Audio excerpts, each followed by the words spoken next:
Morning dear student, BEd first year online classes में आपका स्वागत है।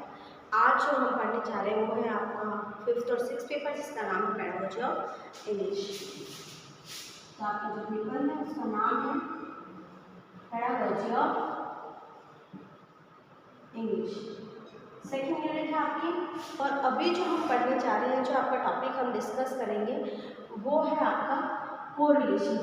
जो मतलब जो सहसंबंध होता है वो हम पढ़ने जा रहे हैं।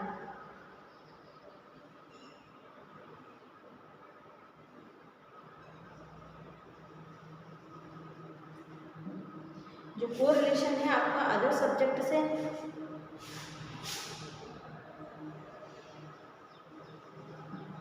कोरिलेशन विथ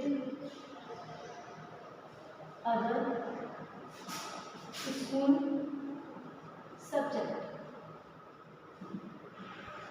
जो कोरिलेशन शब्द है, सबसे पहले हम उसको डिफाइन कर लेते हैं कि कोरिलेशन होता क्या है। तो कोरिलेशन जो है हमारा, language is the powerful medium of the expression. जो लैंग्वेज है हमारी सबसे पावरफुल जो है एक्सप्रेशन करने का जो एक तरीका है वो हमारा लैंग्वेज है, क्योंकि लैंग्वेज के थ्रू हम किसी भी चीज़ को एक्सप्लेन कर सकते हैं। पावरफुली जो हमारे पास एक वेपन होता है, we can say that the language is the powerful weapon to express our thoughts, ideas and expression. तो ये सबसे all the branches of knowledge are expressed through the medium of language. जो हमारे कोई भी हम कार्य कर रहे हैं या कोई भी चीज़ों को हम एक्सप्रेस करना है, तो वो हमारा जो एक्सप्रेस हम करते हैं उसको लैंग्वेज के माध्यम से ही एक्सप्रेस कर सकते हैं। अब so it is closely related with the other school subject. English is also language. तो इंग्लिश भी एक लैंग्वेज है। तो ये सबसे ज़्यादा जो रिलेटेड है वो अदर स्कूल सब्जेक्ट से भी है।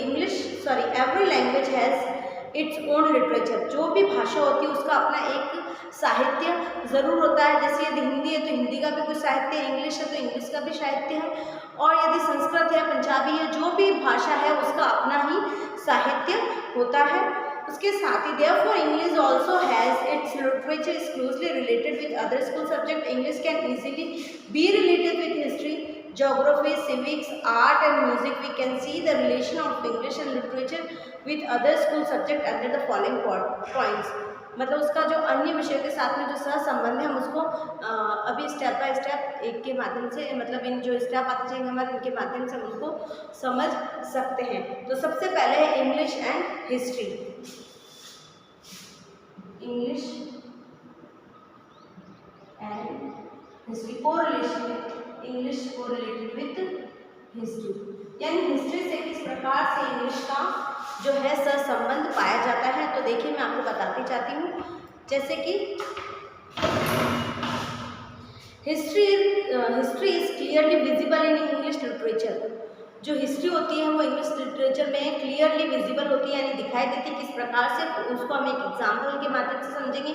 For example, there is a description of historical incidents in dramas, stories and novels. जो हम ड्रामास पढ़े या नॉवेल्स पढ़े तो उसके अंदर जो हिस्टोरिकल इवेंट्स होते हैं उसको रिटर्न किया जाता है। तो इंग्लिश के अंदर भी हम जो साहित्य पढ़ते हैं जिसके अंदर मानते हैं कि एलिजाबेथ एरा का जो हमने साहित्य पढ़ा, तो एक तरह से हमारे लिए क्या हो गया कि एलिजाबेथ के टाइम का जो हमने साहित्य पढ़ लिया तो वो हिस्ट्री होगी एक तरह से, यानी वो उस टाइम का साहित्य था। तो उस टाइम के साहित्य को हम आज पढ़ रहे हैं तो वो हिस्ट्री थी, पर हिस्ट्री को रिकॉर्ड में रखा गया, रिकॉर्ड के माध्यम से, यानी इंग्लिश के अंदर भी हम आज उस हिस्ट्री को पढ़ रहे हैं। तो चाहे वो नॉवल के माध्यम से पढ़ रहे हैं, किसी स्टोरी के माध्यम से पढ़ रहे हैं, या हम फिक्शन में पढ़ रहे हैं, ड्रामा में पढ़ रहे हैं, तो ये सब होता है कि हिस्ट्री किस तरह से उससे संबंधित हो गई। क्योंकि जो एंशिएंट एरा यानी कि पुराने समय में जो भी घटनाएं घटित हुई है, जैसे कि हम मालगुडी डेज की हमारे आर के नारायण ने एक स्टोरीज लिख रखी है, पूरी एक बुक है फिक्शन के अंदर।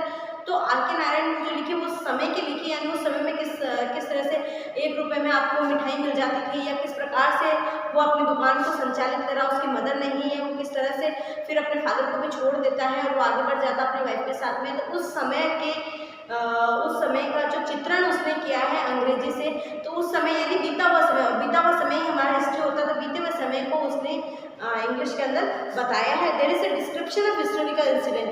जो भी हिस्टोरिकल इंसिडेंट होते हैं, मान लीजिए महात्मा गांधी के बारे में पढ़ रहे हैं तो वो भी एक हिस्टोरिकल हमारा इंसिडेंट हो गया। हम ताजमहल के बारे में पढ़ रहे हैं, हिस्टोरिकल इंसिडेंट हो गया। या हम कोई किसी लड़ाई के बारे में पढ़ रहे हैं, वी आर पढ़ रहे हैं, जैसे हम किसी युद्ध के बारे में पढ़ रहे हैं तो वो भी हमारा हिस्टोरिकल इंसिडेंट हो गया।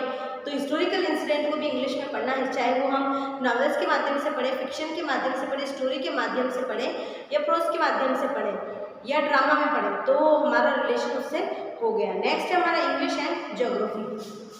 इसमें जैसा कि आपको दूसरे सब्जेक्ट में हम समझाते हैं वैसा का वैसा ही आपका इंग्लिश एंड ज्योग्राफी। इंग्लिश और ज्योग्राफी किस प्रकार से कोरिलेटेड है तो वो देख लीजिए, एक बार मैं आपको बता देती हूँ। Many articles, stories and journals depends on graphical geographical situation. कोई भी हम यदि कोई हम आइडियाज़ दे रहे हैं, कोई थॉट्स दे रहे हैं या कोई हम जनरल लिख रहे हैं या फिर हम कोई आर्टिकल दे रहे हैं या स्टोरी दे रहे हैं, तो उसका जो लगभग अगर वो किसी पे डिपेंड करता है तो जोग्राफिकल कंडीशन पे डिपेंड करता है। In the articles related with different places, we see the way of living and lifestyle of the people who live in those certain places।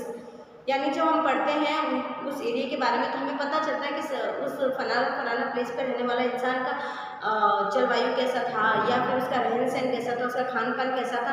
तो ये हमारा मतलब वहाँ पर अगर वो रहते थे तो कौन सी मिट्टी वहाँ पर उपजाऊ होती है, कौन सी फसल वहाँ पर उपयोग होती है, कौन सी फसल सबसे ज़्यादा वहाँ उगाई जाती है, तो ये सब चीज़ें हम पढ़ते हैं। तो एक तरह से इंग्लिश का जो कोरिलेशन है वो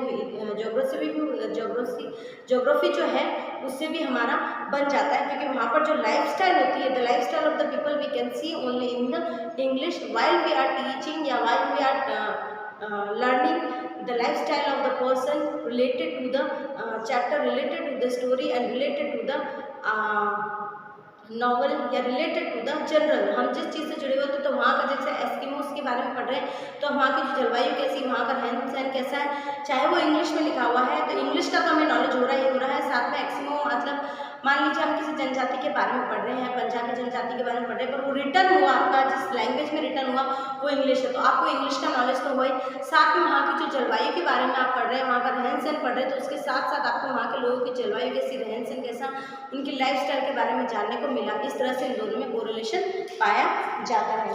अब जो हम पढ़ेंगे इसके बाद वाला जो कोरिलेशन होगा वो हम नेक्स्ट वाली क्लास में पढ़ेंगे। तो आज के लिए इतना ही। Thank you so much.